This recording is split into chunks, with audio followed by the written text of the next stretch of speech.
Red line investigation কেবল বার্তায় প্রকাশিত রিপোর্টের তথ্য বলছে, গত ২৪ মার্চ সকালে কাতার এয়ারওয়েজের একটি বিমানে এক রহস্যময় ব্যক্তি লাহোর থেকে রওনা দেন।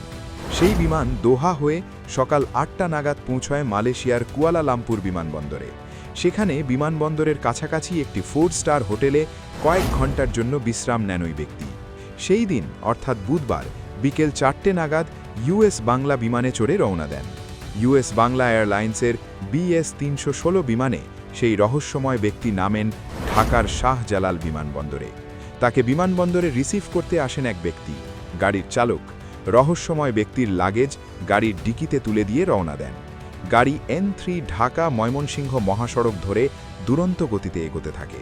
এরপর টুঙ্গী ডাইভারশন রোড ধরে গাড়ি এগোয়।